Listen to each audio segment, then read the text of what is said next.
I am your host, Nero Wolfe. Let's begin our journey. It was a brisk, clear-sky Tuesday morning in November, and Nero Wolfe was in a foul mood. This was not unusual in itself, but the flavor of the mood was specific. He was seated behind his desk, a seventh of a ton of genius and stubbornness, glaring at a newly published volume on the political economy of the Balkans as if it had personally insulted him. I was at my own desk, exactly where I belonged, occupying my time by reviewing the bank balance. It wasn't critical, but a few fresh deposits wouldn't hurt, considering Wolfe's monthly expenses for orchid maintenance and Fritz Brenner's grocery bills could fund a small revolution. If the author uses the word inevitable one more time, Wolfe rumbled, not looking up, I shall burn it. It's a library book, I pointed out. They frown on that. I could just return it. Then I shall pay the fine and burn it anyway. Before I could calculate how much a charred book would cost us, the doorbell rang. I stood, straightened my tie, and went to the front hall. I swung the door open to find a courier standing on the stoop. He wasn't a regular delivery boy. He wore a sharp suit that cost more than a month's rent in Hell's Kitchen, and he held a small, flat mahogany box with both hands, like it was a holy relic. For Mr. Nero Wolfe, the man said. His voice was entirely devoid of personality, from a gentleman who prefers to remain anonymous for the next 24 hours. Mr. Wolfe's rates for anonymous gentlemen are double, I said, taking the box. It was surprisingly heavy. That has been anticipated, the courier said, turning on his heel and walking briskly down the steps. I shut the door, carried the box into the office, and set it on my desk. Wolfe had paused his glaring to watch me, his eyes half closed. A bomb? He inquired mildly. Too heavy for the size, unless it's a very sophisticated one, I said, inspecting the unlatched brass clasp, and the delivery guy didn't run away fast enough, just a box, unmarked. Wolfe sighed, letting out a breath that rustled the edge of his yellow silk shirt. Open it, Archie. I flipped the clasp and lifted the lid. Inside, resting on a bed of dark green velvet, were two items. The first was a cashier's check drawn on the Manhattan Trust, made out to Nero Wolfe in the amount of $25,000. The second was a single folded sheet of heavy cotton paper. I picked up the check, whistled a polite, appreciative note, and then unfolded the paper.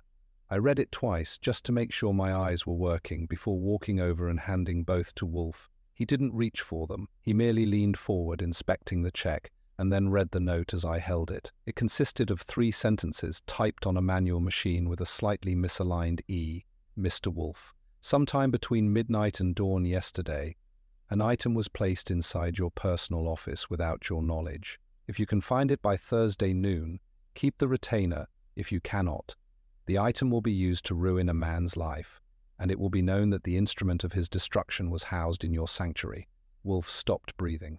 For a full 10 seconds he was completely motionless. In Wolfe's vocabulary of physical movement, this was the equivalent of a man jumping up and down and screaming.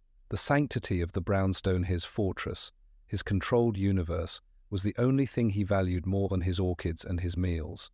The idea that someone had breached it, bypassed my security, and planted something in his very presence was intolerable. He closed his eyes. His lips pushed out, then pulled in, then pushed out again. He was working it over. Well, I said cheerfully, breaking the silence. I checked the locks yesterday morning. No signs of forced entry. Fritz was in his room, I was in mine, which means either we have a ghost or somebody is bluffing to get your attention. Wolfe opened his eyes. They were cold, hard points of light. Archie, yes, sir.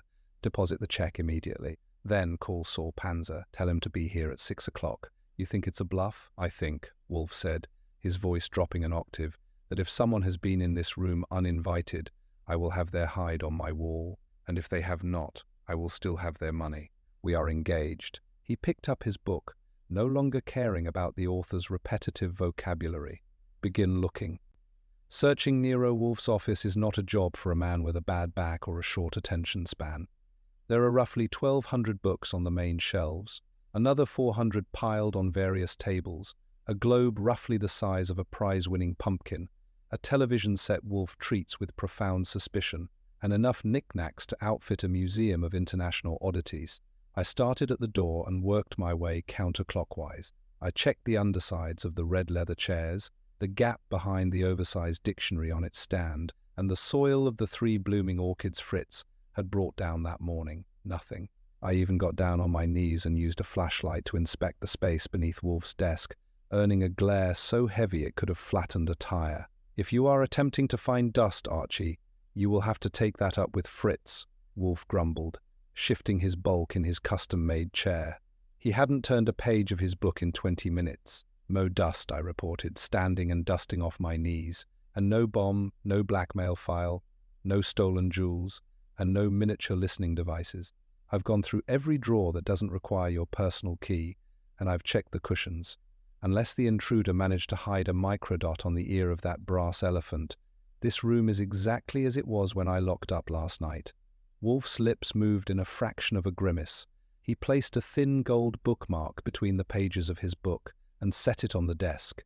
"You are thorough, Archie. I do not doubt your search, which means the item is either extraordinarily well hidden or the note is a fabrication designed to disrupt my peace of mind." "It worked," I pointed out. "It is infuriating." He closed his eyes. Who knew the schedule of this house well enough to know the precise hours? The office is unoccupied, yet accessible before the deadbolts are thrown. Fritz was in the kitchen until 11. "You returned from your poker game at midnight. I came down at 9 this morning." Before I could analyze the timeline, the doorbell chimed. I glanced at my watch. It was 2:15 in the afternoon. Wolfe's schedule dictated that he would be going up to the plant rooms in exactly 2 hours and 45 minutes. He did not like surprises in the interim. I went to the front hall. Standing on the stoop, bathed in the sharp, pale afternoon sunlight, a welcome break from the bitter November wind we had endured recently, were 3 people. None of them looked like a courier. The man in front was tall, thin, and carried a walking stick he didn't seem to need. He wore a grey tweed suit that smelled faintly of expensive tobacco and old money. Behind him stood a woman in a tailored navy dress, her expression clamped tight like a locked safe, and a younger man who looked like he'd rather be anywhere else on earth. "Yes?" I said, opening the door just enough to make it clear I was the bouncer. "My name is Elias Thorne," the tall man said. His voice was cultivated, the kind that was used to giving orders in wood-panelled boardrooms. "This is my associate, Miss Clara Higgins, and my nephew, Marcus Thorne. We are here to see Mr. Nero Wolfe." "Mr. Wolfe sees clients by appointment," I said, "and usually only after I've had a chance to ask them why they want to see him." "I believe he will make an exception," Thorne replied smoothly. He reached into his breast pocket and produced a folded piece of heavy cotton paper. He held it out to me. "Tell him I am the man who paid him $25,000 this morning, and tell him the clock is ticking." I didn't blink, but I did open the door wider. "Step inside. Wipe your feet. Don't touch the woodwork." I led them into the hallway, left them standing there like mannequins in a department store window, and went into the office. Wolfe was still leaning back with his eyes closed. "Well?" he murmured. "3 guests," I said. "Elias Thorne, Clara Higgins, and Marcus Thorne. Elias claims he sent the box this morning. He even has matching paper to prove it." Wolfe's eyes opened. He let out a long, slow breath through his nose. The disruption he had feared was no longer just a piece of paper and a check. It had walked right through the front door and was currently standing on his Persian rug. The sanctity of the brownstone was officially broken. "Bring them in, Archie," Wolfe commanded softly. "Let us see what sort of shadow they have cast over my desk." I ushered the trio into the office. Elias Thorne marched in like he owned the lease, ignoring the globe, the shelves, and the general atmosphere of accumulated genius. Clara Higgins followed, her heels clicking sharply on the floorboards before she hit the Persian rug, clutching a black leather handbag to her ribs like a shield. Marcus Thorne brought up the rear, his eyes darting around the room, as if expecting the furniture to bite. Wolfe was a mountain of disdain in his custom-built chair. He did not rise. He rarely did for anyone, let alone a man who had effectively declared war on his tranquility. He moved his eyes just enough to take them in, then let his gaze settle on Elias. "Mr. Thorne," Wolfe said, his voice a dangerous, soft rumble, "you have trespassed. You have polluted my office with a childish parlor trick, and now you have the effrontery to stand on my rug." Elias took the red leather chair nearest the desk, leaning his walking stick against the mahogany edge. Clara and Marcus took the remaining chairs, sitting stiffly. "It is not a trick, Mr. Wolfe," Elias said, unbuttoning his tweed jacket. "It is a test. I am a man who requires absolute assurance before I entrust my fate to anyone. You are reputed to be the greatest detective in the Americas. I needed to know if your reputation is a myth or a fact. By violating my home..." Wolfe's fingers tapped a slow, rhythmic beat on the armrest. "You are an imbecile." "Archie, fetch their coats. They are leaving," Wait Marcus blurted out. It was the first time he had spoken, and his voice cracked slightly. He leaned forward, looking terrified. "Please, Mr. Wolfe, you don't understand what he's done. If you throw us out, my uncle will ruin an innocent man." "Quiet, Marcus," Clara snapped, her voice like cracking ice. "Elias knows exactly what he is doing." Wolfe stopped tapping. His eyes moved from Elias to Marcus, then to Clara. He was calculating. "An innocent man," Wolfe repeated softly. "Archie, sit down. Let us hear the extent of Mr. Thorne's idiocy." I went to my desk, sat, and pulled my notebook toward me, uncapping my pen. Elias smiled, a thin, satisfied expression. "The man in question is Arthur Pendleton, my former business partner. 10 years ago, Pendleton orchestrated a maneuver that cost me a patent worth millions. He did it legally but immorally. I have waited a decade for leverage. 2 days ago, I acquired it. A document that proves Pendleton committed perjury during the patent hearings. And you brought this document here." Wolfe deduced, his tone flat and unyielding. "I did," Elias confirmed. "I had it planted in this very room. I will not tell you how. The challenge is simple. If you find the document by tomorrow noon, I will pay you another $25,000, and I will destroy the paper. Pendleton goes free. If you fail, I will retrieve it, hand it to the district attorney, and loudly inform the press that Nero Wolfe was unwittingly guarding the instrument of Arthur Pendleton's destruction." "You are using me to absolve your own conscience," Wolfe said, his eyes narrowing to slits. "You want to ruin him, but you lack the stomach for the final blow. You have shifted the moral weight to me.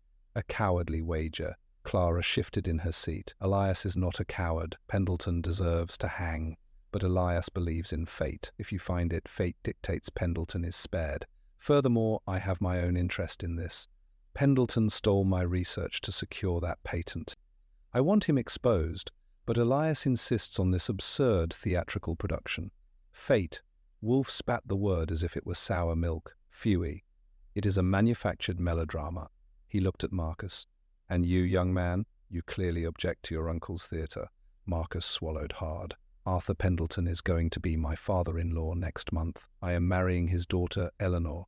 If my uncle destroys Arthur, Eleanor will never speak to me again. I begged him not to do this. He said this was his compromise." Before I could record this charming family dynamic, the doorbell chimed sharply. I glanced at Wolfe, got up, and went to the hall. I opened the door to find a young woman with frantic eyes and wind-blown hair. "I need to see Nero Wolfe," she demanded breathlessly. "My name is Eleanor Pendleton. I know Elias Thorne is in there, and I know what he is planning to do to my father." I escorted her into the office, where she stopped dead, glaring at Elias with absolute venom. Wolfe closed his eyes, thoroughly repulsed by the emotional display occupying his sacred, quiet room. Wolfe did not tolerate hysterics, and he certainly did not tolerate them before dinner. It took me exactly 4 minutes to herd Elias Thorne, his ice-cold associate Clara, his sweating nephew Marcus, and the furious Eleanor Pendleton out the front door. I promised Eleanor we were looking into it and threatened Elias with a trespassing charge if he returned before he was summoned. When I got back to the office, Wolfe was drinking beer and glaring at the globe as if it had personally drawn the borders of Europe to annoy him. "A circus," he muttered, wiping foam from his lips with a handkerchief. "Archie, I am a detective, not a referee for domestic squabbles. But we have his money, and my office has been violated." "I'm ready," I said, flipping to a fresh page in my notebook. "Where do I start pounding the pavement?" "Mr. Thorne claims the item was placed here between midnight and dawn yesterday," Wolfe said. His eyes narrowed. "That means Monday morning. Therefore, the physical act of planting it was arranged prior to that. I want to know where Elias Thorne, Clara Higgins, and Marcus Thorne were on Sunday evening and Sunday night. Furthermore, I need to know exactly what kind of document Arthur Pendleton might have signed 10 years ago that could constitute perjury." Go to Pendleton, read his face, then find the others. I took the roadster out of the garage. The late afternoon sun was already dipping behind the towering skyscrapers, casting long, sharp shadows across the bustling avenues. I found Arthur Pendleton at his corporate office on Lexington. He was a thick-set man with graying hair and the exhausted posture of someone who had been looking over his shoulder for a decade. When I told him who I worked for and what Elias was claiming, all the blood drained from his face, leaving him looking like a poorly molded wax figure. "Elias is insane," Pendleton rasped, sinking into his heavy leather desk chair. "He never got over the patent loss. But perjury? That is a complete bluff. There was no perjury." "Mr. Pendleton," I said gently, leaning against the wooden doorframe, "my boss doesn't care about your patent, and I don't care about your conscience. But Elias paid 25 grand to turn our office into a vault for this alleged proof. If you are innocent, why do you look like you just swallowed a golf ball?" He rubbed his temples slowly. "There was a draft," he whispered, "an early affidavit. I signed it, but it was never submitted to the patent office because my lawyers found an error in the dates. If Elias got his hands on it and presents it out of context, it looks like I lied under oath about when we finalized the formula. It would completely ruin me. Eleanor would be devastated." "Where was this draft kept?" "In a safety deposit box at the Mercantile Bank. Only Clara Higgins had the secondary key. She was my assistant before Elias poached her 5 years ago. That was a nice, solid piece of the puzzle. I left Pendleton to his misery and tracked down Clara Higgins. She was dining alone at a high-end steakhouse in Midtown, slicing into a filet mignon with the surgical precision of a trained coroner. I slid into the booth across from her uninvited. She did not flinch. "I hear you have a spare key to Arthur's past," I said, helping myself to a warm breadstick. "Sunday night." "Where were you, Clara?" "I was at home, Mr. Goodwin, reading a book." She took a delicate bite of her steak. "And yes, I had a key. I gave it to Elias a week ago. I owed Arthur nothing. He stole my research, claimed it as his own work, and built an empire. Elias promised me a full partnership if I helped him secure the leverage. So Elias went to the bank," I noted, watching her reaction carefully. "But who came to the brownstone? Elias is far too arrogant to do his own breaking and entering, and you do not strike me as the second story type. That leaves Marcus." Clara smirked, a brief, chilling expression. "Marcus is incredibly weak. He obeys whoever shouts the loudest. His uncle controls his trust fund, and Arthur controls his fiancée. You should definitely ask Marcus where he was on Sunday night." I left the steakhouse and headed back to the brownstone. The air had turned bitterly cold. I had established the motive and the weapon, but the logistics of the trespass remained a maddening blank. I unlocked our heavy front door, ready to report my findings, only to find the hallway smelling faintly of cheap, unfamiliar cologne. The smell hit me the second I closed the heavy front door against the biting clear-sky November chill. It was a sharp, cheap citrus cologne, the kind of scent that lingers in elevator cabs and tries too hard to impress. It did not belong in the brownstone. This house smelled of roasting pork, blooming orchids, old paper, and occasionally good beer. It never smelled of bargain basement citrus. I stood perfectly still on the hallway runner, listening carefully for any sound out of the ordinary. The house was essentially silent. From the kitchen down the hall, the faint, rhythmic clatter of a whisk against a copper bowl meant Fritz Brenner was aggressively preparing the evening meal. If someone had forced their way in through the back, Fritz would be in a panic, wielding a meat cleaver and shouting in French. I turned and checked the lock on the front door. The deadbolt was fully secure. There were no scratches on the brass, no signs of jimmying or forced entry of any kind. I took off my overcoat, hung it neatly on the rack, and walked softly into the office. Wolfe was exactly where I had left him. A mountain of immobility settled deeply in his custom-made chair. He was not reading his book. He was not drinking his beer.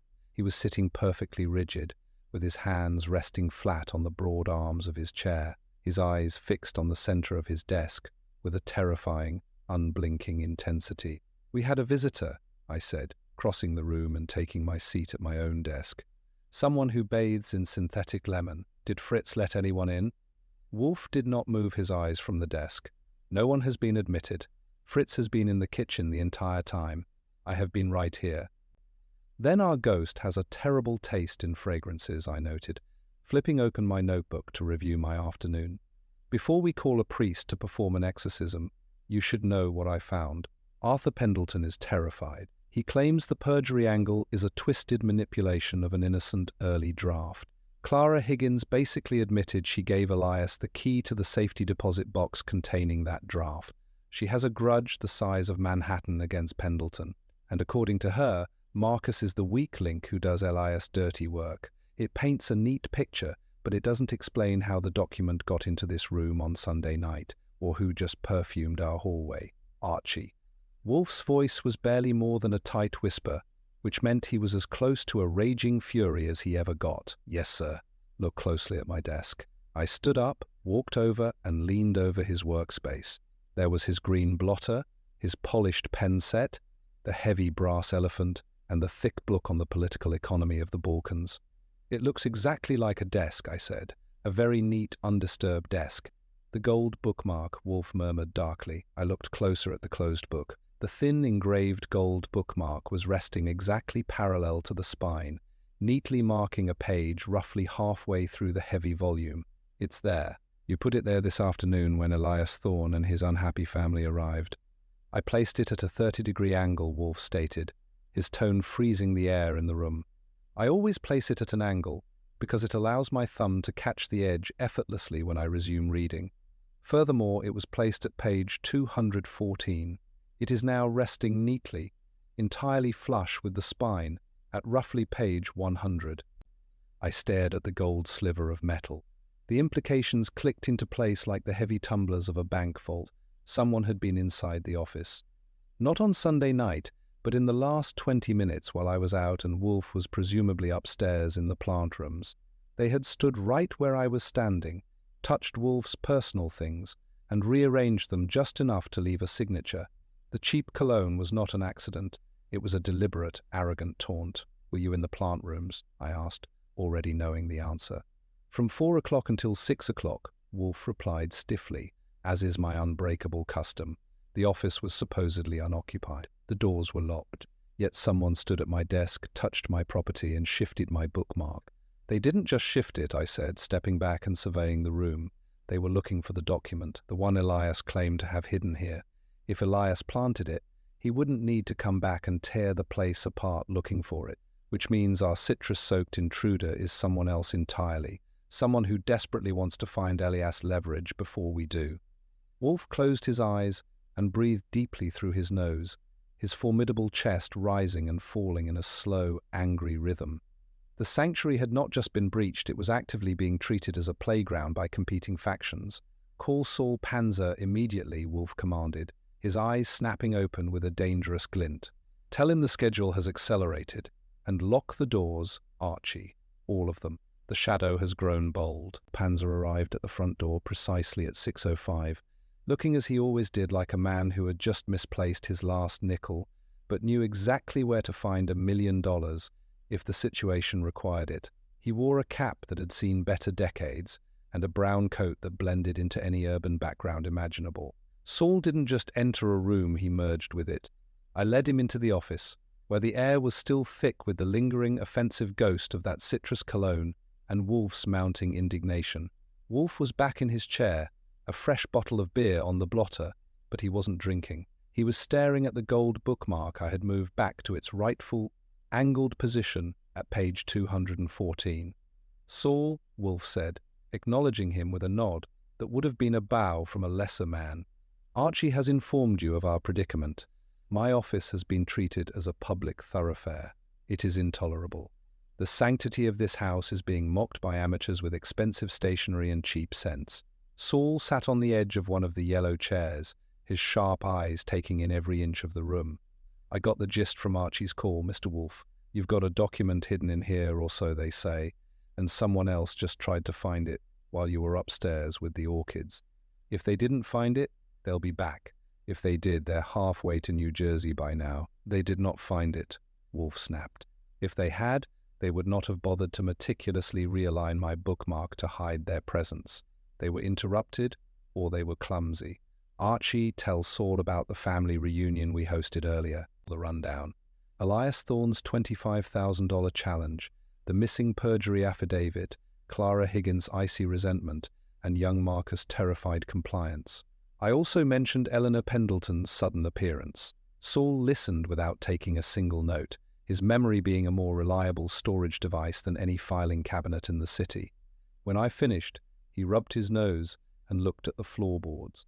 "It's a neat setup," Saul said quietly. "Thorne wants to be the hand of fate, but if someone else broke in today, that means the secret isn't as secret as Thorne thinks." Or he paused, glancing at me. "Thorne didn't actually plant anything, and he's using this house as a trap to see who comes looking for it." "A possibility," Wolfe admitted, his voice a low rumble, "but the pressure is increasing. I received a telephone call 10 minutes before you arrived, Saul. A man who refused to identify himself informed me that if I do not turn over the Thorne package by midnight, the front of this house will be decorated with something more substantial than a citrus scent." He mentioned a high explosive device. I sat up straight. "You didn't mention a bomb threat, boss." "I was processing the insult," Wolfe said simply. "The threat is secondary to the intrusion. However, we cannot ignore the escalation. Saul, I want you to shadow Marcus Thorne. He is the weak point in this triangle of ambition. If he is being squeezed by his uncle on one side and his future father-in-law on the other, he will eventually leak. Archie, you will return to the Pendleton residence. I want to know exactly what Eleanor was doing between 4 and 6 o'clock this afternoon. She was far too convenient in her arrival earlier, and she has the most to lose if that document exists." "You think the girl with the frantic eyes is our citrus-wearing prowler?" I asked, grabbing my coat. She didn't look like the type to carry around bargain bin cologne. "Types are for novelists, Archie. I deal in movements and motives. Someone entered this house without damaging the locks. That implies a key or a level of skill that exceeds the typical distraught daughter. Yet, the scent was an amateur's mistake. It was a mask, perhaps, to cover the smell of something else. Go. And Saul, do not lose the boy." As Saul slipped out into the night, I checked the heavy bolt on the front door one last time. The clear sky had turned a deep, bruised purple, and the wind was whistling through the gaps in the brownstone stoops. The pressure wasn't just increasing, it was becoming a physical weight. Someone was desperate enough to threaten Nero Wolfe's home, and someone else was bold enough to walk through his front door while he was tending to his Cattleya hybrids. I headed for the garage, wondering if the Thorne package was even in the office at all, or if we were all just dancing to a tune Elias had started whistling 10 years ago. I spent the next 3 hours navigating the chilly, wind-swept streets of Manhattan, pursuing the movements of a family that seemed to have more layers than a prize-winning onion. My first stop was the Pendleton residence, a sprawling limestone fortress on the Upper East Side that looked as if it had been designed to keep the world at a polite distance. Eleanor Pendleton was there, but she wasn't the frantic girl who had burst into the brownstone earlier. She was composed, sitting in a parlor that smelled of lavender and old money, a far cry from the synthetic lemon that had invaded our hallway. She swore she hadn't left the house since our encounter, and a very sturdy-looking maid backed up her story with a nod that suggested she'd testify to it in front of a grand jury. I checked in with Saul Panzer from a drugstore phone booth at 9 o'clock. Saul had tracked Marcus Thorne to a quiet, dim-lit tavern in Chelsea, where the young man was currently trying to drown his anxieties in third-rate scotch.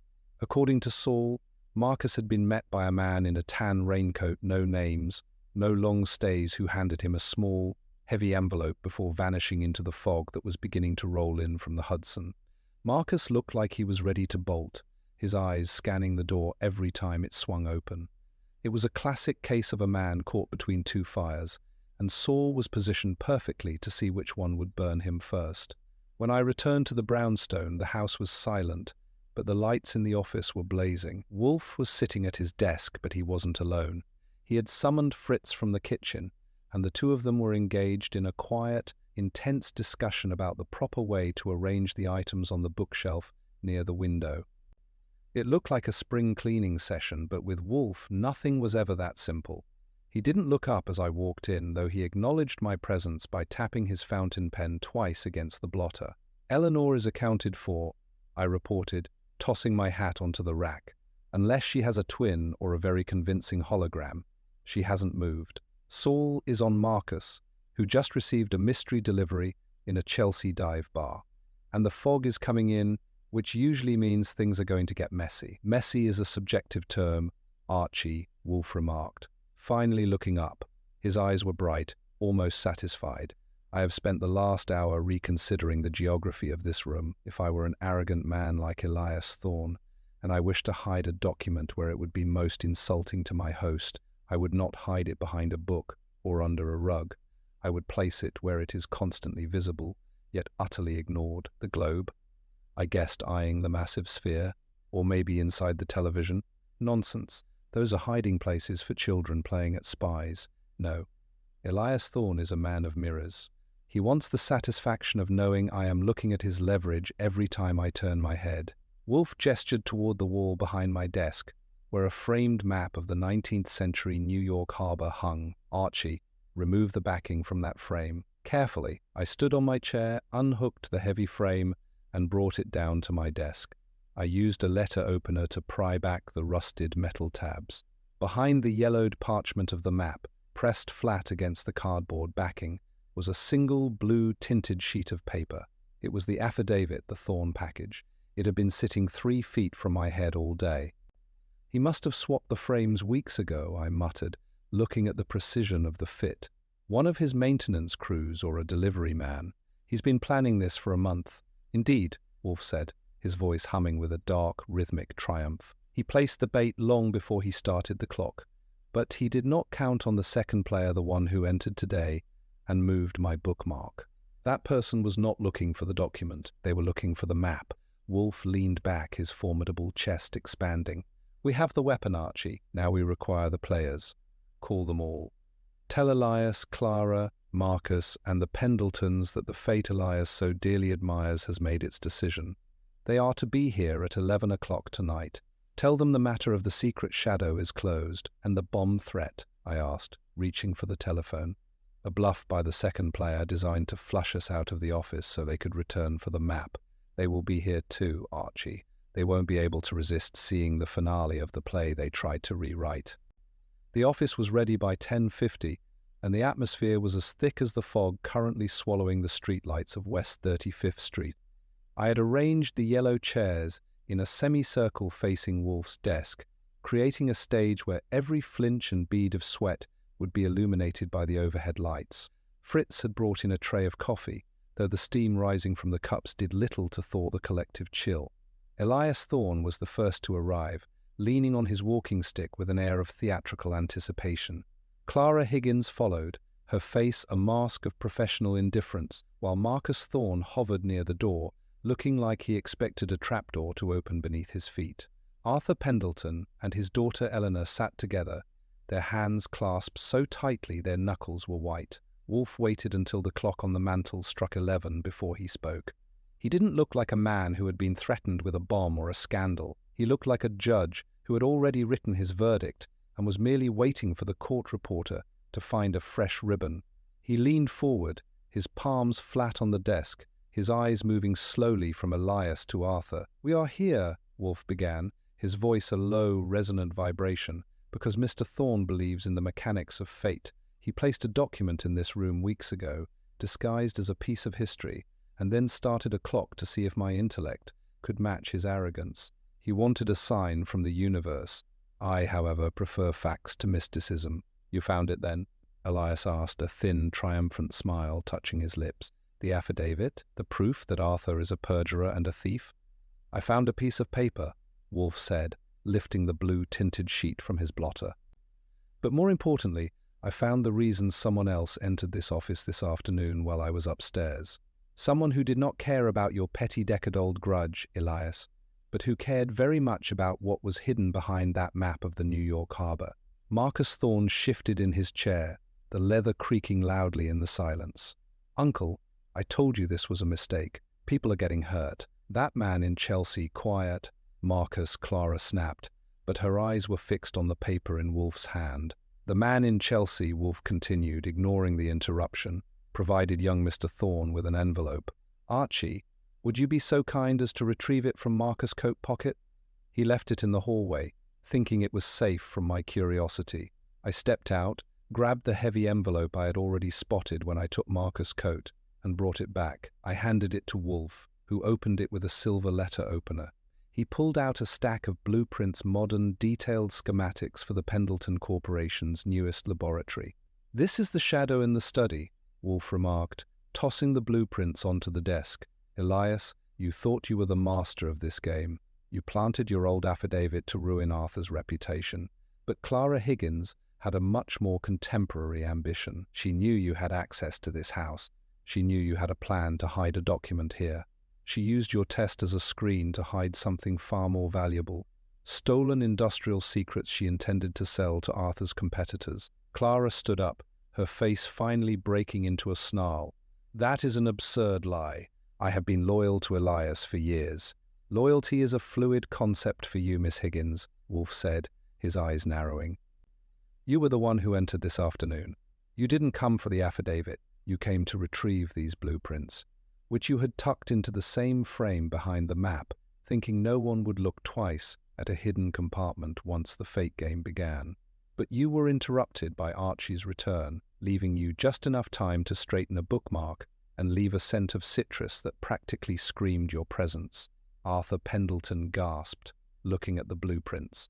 "Those are the designs for the new catalyst. If those got out, the company would be worthless. Clara, you were the only one with the security clearance to access those files. And she used Marcus to facilitate the handoff," Wolfe added, gesturing to the pale young man. "She convinced him that helping her move legal documents was the only way to satisfy his uncle's whims and save his future father-in-law. A double cross wrapped in a triple cross. A mess, as Archie would say." The room was silent. Elias Thorne looked at Clara as if seeing a stranger, and Clara looked at the door. I moved to block it, leaning against the frame with my hands in my pockets. The trap had snapped shut, and Wolfe hadn't even had to leave his chair to spring it. Wolfe sat back, the blue-tinted affidavit in one hand and the stolen blueprints in the other, looking like a man who had successfully untangled a particularly knotted length of garden hose. He did not look at Clara Higgins, who was still standing, her face a pale mask of calculated fury. Instead, he fixed his gaze on Elias Thorne. The older man appeared to have aged a decade in the last 10 minutes. His grand gesture, his test of fate, had been reduced to a tawdry screen for industrial espionage.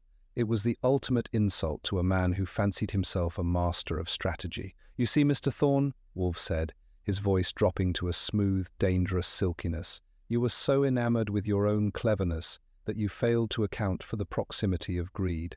You chose Miss Higgins as your primary accomplice because she possessed the two things you required: a key to Arthur Pendleton's past and a heart as cold as your own. You assumed her motivation was identical to your desire for a poetic, belated justice. But Miss Higgins is a pragmatist. She saw your plan to hide a document in my office not as a philosophical wager, but as a golden opportunity to move high-value contraband under the nose of the one man in New York most likely to spot a common thief." Clara's hand tightened on the back of her chair. "You have no proof I entered this house today. A smell of cologne? A moved bookmark? No court in the state would listen to such rambling nonsense." "A court might not," Wolfe conceded, "but the district attorney will certainly listen to the testimony of Marcus Thorne. He is the weak link you neglected to reinforce. You told him the envelope he collected in Chelsea contained legal rebuttals to his uncle's affidavit. You played on his desperation to protect his future father-in-law. But Marcus is not a complete fool. When Archie approached him earlier, the boy's terror was not for himself, but for the realization that he was being used as a mule for stolen property. He has already agreed to provide a full statement regarding your instructions to him over the past 48 hours. Marcus nodded frantically, his face glistening with sweat in the harsh office lights. "She told me it was the only way to stop the scandal, Mr. Wolfe. She said if I took the blueprints to her contact, the affidavit would disappear before you could find it. I didn't know they were stolen designs. And there is the matter of the key," Wolfe added, tapping his fingers on the desk. Archie checked the locks. There was no forced entry. That left 3 possibilities: a professional locksmith, a ghost, or a duplicate key. "When you, Mr. Thorne, arranged for the maintenance crew to install that framed map weeks ago, Miss Higgins was the one who supervised the workmen. She had ample opportunity to secure an impression of the front door's deadbolt. She returned today, during my scheduled hours in the plant rooms, to retrieve the blueprints she had tucked behind the map. She did not realize that I had already moved the map during my morning inspection of the room's atmosphere following your courier's arrival. I suppressed a grin. Wolfe hadn't moved the map that morning, he hadn't even looked at it. But in the world of Nero Wolfe, a strategic lie was often the quickest way to a confession. Clara Higgins sagged into her chair, the fight suddenly draining out of her. She knew the game was up. The blueprints were on the desk, the witness was in the room, and the man she had tried to play for a fool was currently deciding her fate. "As for you, Mr. Pendleton," Wolfe said, turning his attention to the trembling executive, "your perjury is indeed a matter of interpretation. This affidavit is a draft unsigned and unnotarized. It is legally toothless. Mr. Thorne spent $25,000 to hide a piece of scrap paper. However, the theft of your laboratory schematics is quite real. I suggest you take your daughter and your future son-in-law and discuss the terms of your continued employment of Miss Higgins with the authorities. Archie, call Inspector Cramer. Tell him we have a package for him, one involving grand larceny and a very poor choice of fragrance." The tension in the room snapped. Eleanor Pendleton led her father toward the door, while Marcus followed, looking like he had just been commuted from a death sentence.